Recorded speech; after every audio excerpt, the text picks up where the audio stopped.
오늘은 단재강세 4479년 배달 4355년 양력 7월 17일 음력 6월 열나흘에 이 시간은 7월 셋째 주 일요일 경일경배 시간입니다. 이번 주에 한백음께서 주신 말씀은 뿌린 대로 거두리니 하느님을 의심치 말라는 말씀입니다. 하느님께서는 이 우주 만물을 창조하시고 주관하십니다. 그 어떤 것도 티끌만큼도 빠트림없이 온전히 주관하시지요. 그렇기 때문에 우리 삶 속에 일어나는 모든 일은 지극히 공변되고 사사로움이 없으신 하느님께서 철저하게 주관하십니다. 이번 주 말씀 그대로 우리는 하느님에 의해서 주관받으며 우리가 행한 것에 대하여 그대로 돌려받게 되어 있습니다. 그대로 뿌린 대로 거둔다는 말씀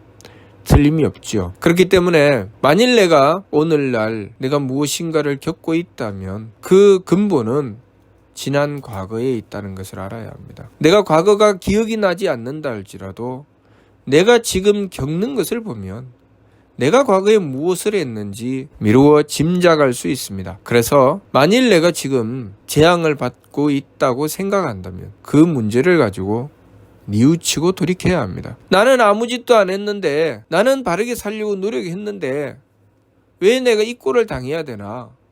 라는 억울한 생각이 들 수도 있습니다. 그러나 우리가 미처 계산하지 못하고 살펴보지 못한 과거에 또는 전생에 또는 내가 전혀 예상할 수 없는 부분에서 내가 분명히 과거에 저질러 놓았던 것에 대한 결과를 지금 현재 내가 받게 된다는 것, 그것만은 틀림없다는 것을 우리가 알아야 합니다.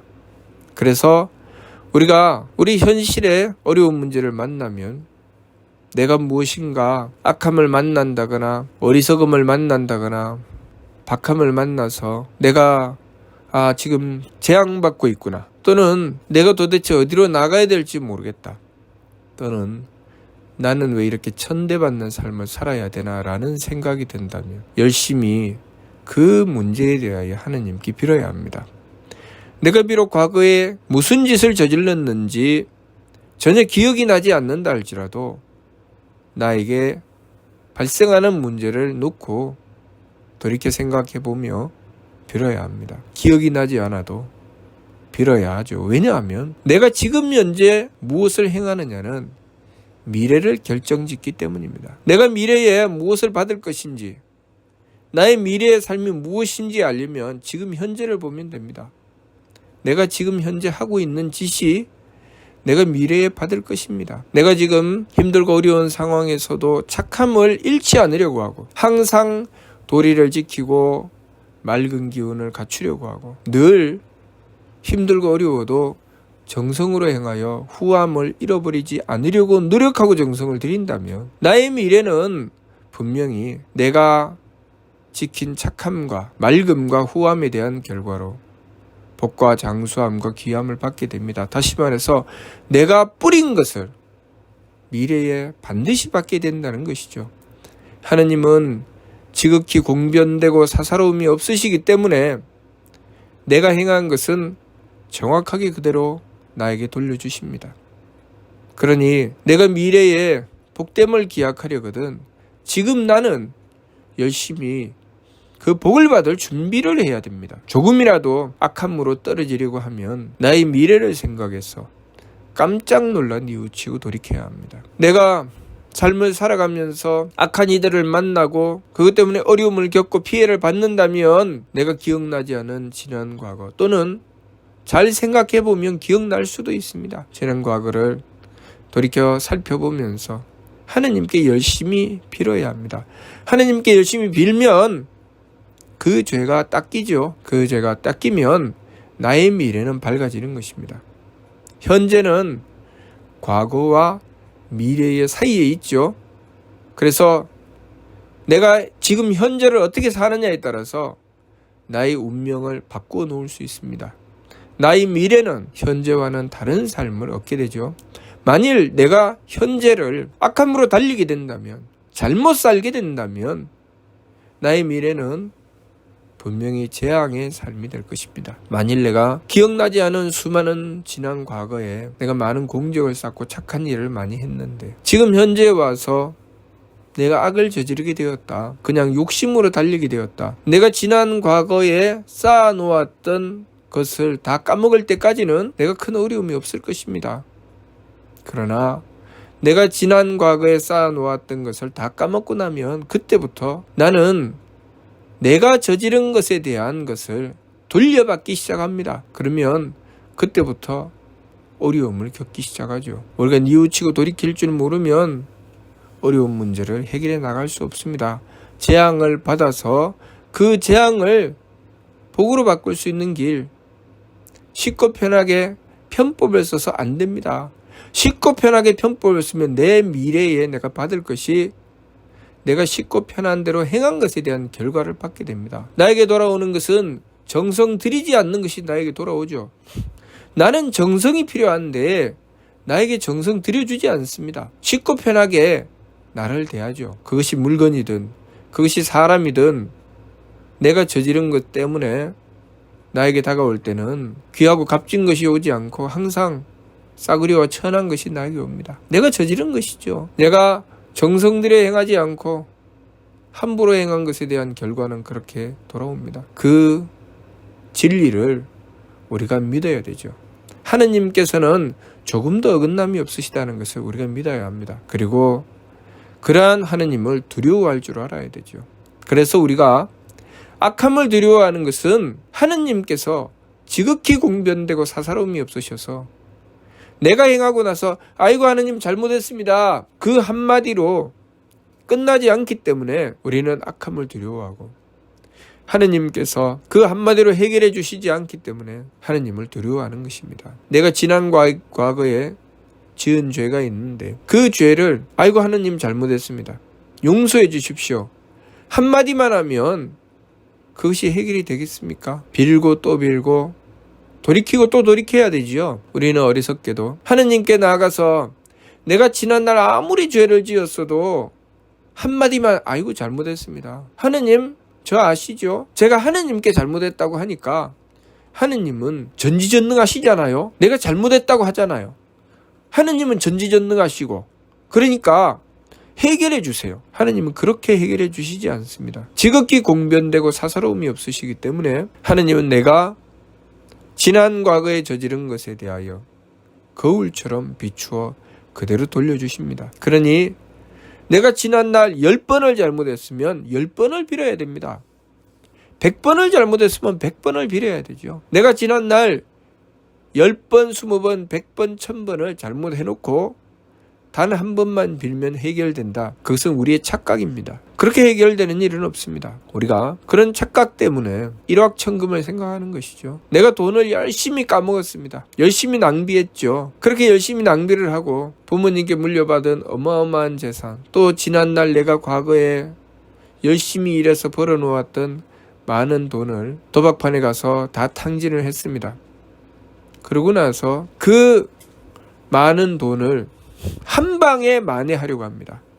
그래서 도박에서 못 빠져나오죠. 내가 지난날 그렇게 저질러 놓았던 것을 한 방에 해결하려고 하는 그 어리석음 때문에 우리는 투기를 하고 주식에 돈을 꼬라박아서 자신이 가진 것을 다 날리고도 다시 한 번 더 어찌 방법이 없을까를 찾습니다. 방법은 있습니다. 그 방법은 내가 행한 것을 열심히 돌이키는 것입니다. 지난날 내가 잘못한 것이 있으면 그 잘못한 것을 열심히 돌이켜 바로잡는 것입니다. 그리고 나의 미래를 위하여 열심히 바른 길로 나아가는 것입니다. 그것이 방법이죠. 우리가 하느님께 원도하고 정성 드리는 것, 하느님을 모시는 것, 내가 한 방에 해결되지 않는데, 하느님께 빌어서 한 방에 해결되지 않는데 하느님을 모실 필요가 무엇이 있습니까? 만일 하느님을 모시지 않는다면 우리가 지난날 죄를 짓고 잘못한 것도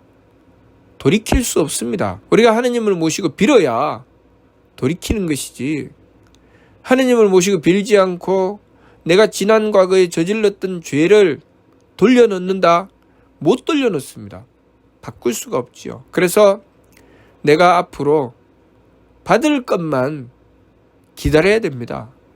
그러나 우리가 하느님을 모시기 때문에 내가 지난 과거에 저질렀던 죄를 하느님께 빌 수가 있는 것이죠. 그렇게 빌고 돌이키면 하느님께서 그 죄를 탕감할 수 있는 기회를 주십니다. 그러면 그 기회를 받아서 새 법을 힘써 행하고 지난날의 죄를 뉘우쳐 돌이키기 위해서 노력해야 됩니다. 내가 지난날 가졌던 마음의 악함은 내가 그것을 돌이키려고 할 때 한순간에 돌이켜지지 않습니다.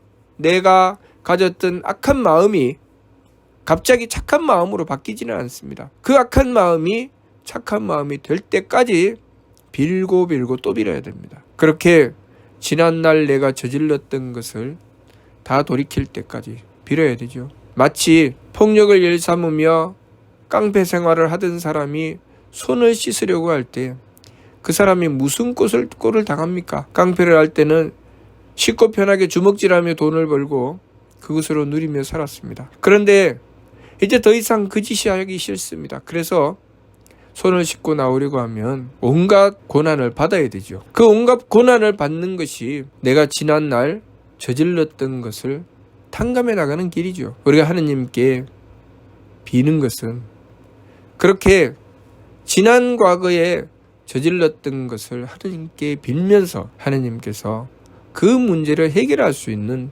열쇠를 주시고 그 열쇠를 받아서 하나씩 문제를 풀어나가는 기회를 얻게 되는 것입니다. 하느님께서는 유대덕대의 대력, 큰 덕과 큰 지혜와 큰 힘을 가지셨습니다. 그야말로 전지전능하십니다. 전지전능하시다고 내가 지난날 실컷 저질러 놓은 것을 하느님께서 한 방에 해결해 주시지는 않습니다. 그러면 나라는 존재는 사라지는 것입니다. 내가 존재하도록 하시는 하느님의 뜻은 내가 지난날 과거에 저질렀던 것을 내가 돌이켜 빌 수 있는 기회를 주시는 것입니다. 그것이 하느님께서 우리의 존재를 인정하시는 것이죠. 또 내가 오늘날 열심히 착함을 행해 나가고 열심히 정성 들여서 후함을 실천해 나갔을 때 하느님께서는 그러한 나에게 복된 삶을 기약해 주십니다. 그것이 하느님께서 나를 인정해 주시는 것입니다. 내가 뿌린 대로 거두게 하시는 것은 하느님께서 나라는 존재를 인정하신다는 뜻이죠. 만약에 하느님께서 나를 무시하시면 내가 무엇을 저지르든 상관이 없죠. 하느님께서 그냥 한 방에 해결하시죠. 하느님께서 한 방에 해결하실 수 있는 길은 무엇입니까? 내가 과거에 저질렀던 그 많은 악함을 지우개로 싹 지워버리는 것입니다. 그것을 지운다는 것은 무엇인가요? 나를 지우는 것이죠. 그리고 내가 지금 무엇을 하든 하느님께서 나에게 한 방에 복을 주십니다. 그것은 나라는 존재를 인정하시는 것입니까? 아니죠. 그것은 내가 아닙니다. 내 삶이 아니죠. 나라는 존재가 전혀 인정받지 못하는 것이 바로 그런 삶입니다. 그러니 하느님께서 나라는 존재를 인정하시는 그 순간부터는 뿌린 대로 거두는 것이 그 이치대로 이루어지게 되는 것이죠. 그래서 선복악화, 청수타교, 후기박천이라고 하신 것입니다. 그러니 우리가 오늘날 내가 복을 받게 되었다면, 내가 좋은 일이 있다면 내가 지난 과거에 분명히 그 복을 받을 수 있는 일을 했을 것입니다. 그러나 우리가 두려워해야 할 것은 내가 지금 복을 받는다고 해서 함부로 여기게 되면 나의 미래는 더 이상 복을 받지 못하게 된다는 것입니다. 내가 지금 복을 받고 있어서 그 복이 미래로 이어지게 하려면 지금 내가 행하는 것이 착함이어야 한다는 것이죠. 그래서 항상 내가 행하는 것을 경계하고 내가 지금 착함을 행하느냐, 악함을 행하느냐, 내가 맑은 길로 가느냐, 흐린 길로 가느냐, 내가 후함으로 사느냐, 박함으로 사느냐 계속 살펴야 되죠. 그래서 착함으로, 맑음으로, 후함으로 살아가려고 노력하고 정성 들여야 합니다. 그렇게 노력하고 정성 들이는데 꼭 필요한 것이 지감조식 금촉의 세법이다. 그래서 도감의 말씀에 진리운활 지감조식 금촉은 성지원냐니라 라고 말씀하신 것입니다. 또 도감의 말씀에 자성구자 항제인호는 신지본냐니라. 신운활 자성구자 항제인호는 신지본연이라고 말씀하신 것은 우리가 하느님께서 항상 하늘을 듣고 보신다는 것을 믿으라는 말씀이죠. 하느님은 틀림이 없으시다는 말씀, 그 말씀이 바로 우리의 믿음이라는 것입니다. 뿌린 대로 거두리라. 뿌린 대로 거두리니 하느님을 의심치 말라는 그 말씀. 그 말씀이 신운할 자성구자 항제인호는 신지본연이라는 말씀입니다. 우리의 성품으로부터 하느님의 씨앗을 찾는다. 내가 내 양심으로 바라보게 되면 분명히 내가 무슨 짓을 저질렀는지, 내가 어떻게 하고 있는지 나오지요. 그렇게 우리의 성품으로부터 하느님의 씨앗을 찾는 것, 그렇게 하느님의 씨앗을 찾으면 하느님께서 우리의 머리꼬리에 임하신다. 당연하죠. 내가 내 양심으로 보는데 하느님께서 뚜렷하고 밝게 우리의 머리꼬리에 임하시어 밝혀주시죠. 네가 무엇을 잘못했으니 그것을 빌어라. 네가 어떤 길로 나가야 앞으로 복받는 삶이 될 것이다. 분명히 우리의 머리꼬리에 임하시어 가르침을 주십니다. 그러나 우리가 우리의 양심을 저버리고 우리의 성품으로부터 하느님의 씨앗을 찾지 않고 내 양심에, 내 본심에 하느님을 모시지 않고 새카만 흑심을 가지고 하느님을 속이고 오로지 제 욕심을 쫓아서 망령되게 달리게 되면 하느님께서 우리에게 가르침을 주셔도 우리는 듣지 않을 것입니다. 그러니 하느님께서도 우리의 머리꼬리에 임하시어 우리에게 말씀을 주시는 낭비를 하시지 않겠죠. 하느님은 정확하시기 때문에 우리가 하느님을 모실 때, 하느님의 뜻을 받들 때 하느님께서 우리에게 가르침을 주시는 것이지, 우리가 받들지 않으면 하느님도 우리에게 가르침을 주시지 않습니다. 우리도 조금만 지혜로우면 쓸데없는 짓을 하지 않죠. 하물며 하느님께서 모든 것을 하늘로 듣고 보시며 전지전능하신 하느님께서 불필요한 일을 하시지는 않으실 것입니다. 그러니 우리가 우리의 본심에 하느님을 모셔야 하느님께서 우리의 머리꼬리에 임하신다는 것, 그 신운의 말씀, 그것이 바로 믿음의 근본이라고 말씀하신 것입니다. 자성구자 항제인호는 신지본야라는 말씀이 그런 말씀이죠. 그러니 우리가 하느님은 지극히 공변되어 사사로움이 없으시고 하느님께서는 우리가 행한 대로, 우리가 뿌린 대로 거두게 하실 것이니 하느님을 의심하지 말고 자신의 지난날 죄 지은 것을 뉘우치고 돌이키며 자신의 앞날을 위하여 지극히 착함을 지켜 행하고자 노력하고 정성 들여야 한다는 것 잊지 말고 명심해야 하겠습니다. 이번 주 말씀, 뿌린 대로 거두리니 하느님을 의심치 말라. 자신의 어긋나고 잘못됨, 자신의 지난날 악함을 의심해야 되는 것이지 결코 하느님을 의심해서는 안 된다는 것 우리가 명심해야 합니다. 무슨 뜻인지 이해가 됩니까? 마치도록 하겠습니다.